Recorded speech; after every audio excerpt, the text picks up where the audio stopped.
Sa iba pang balita, pagkatapos na ma-recompute ng Meralco ang dagdag na generation charge na umabot noon sa mahigit 4 na piso kada kilowatt hour, ngayon ay nasa 45 sentimos kada kilowatt hour na lamang ito. Pumayag ang Energy Regulatory Commission na unti-untiin na lamang ng Meralco ang pagpapataw nito sa consumers. Para sa detalye, balitaan mo kami, Dennis Cortez. Bukas ang Energy Regulatory Commission o ERC na unti-untiin ang paniningil sa dagdag na generation charge ng Manila Electric Company noong Enero. Ito'y matapos ibaba ng Meralco ang singil sa 45 centavos. Paliwanag ni ERC Executive Director Attorney Francis Juan, ito'y upang maibsan ang pasanin ng mga consumers. Matatanda ang nagsagawa ng recomputation ng Meralco matapos magpalabas ng tamang presyuhan sa spot market ang Philippine Electric Market Corporation o PEMC.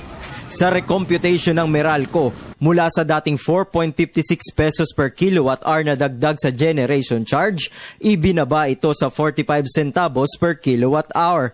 The significant reduction from the original 10.23 per kilowatt hour in the January bills. This will be brought down to just 6 pesos and 12 centavos per kilowatt hour.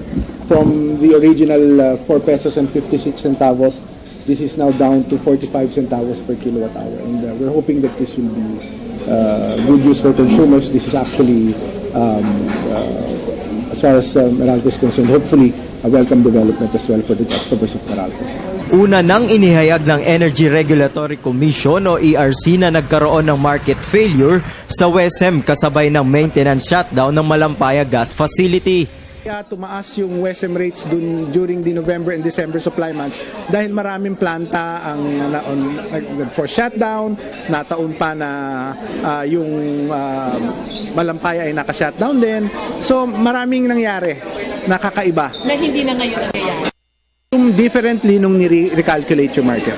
Mula sa dating 36 pesos per kilowatt hour na singil sa WESM noong Enero, ibinaba ito sa 8 pesos and 33 centavos per kilowatt hour. Bunsod nito ang pagbabari ng generation charge ng Meralco. Samantala, pinag-aaralan na ng ERC ang tamang presyuhan matapos magsumite ng computation ang Meralco at PEMC.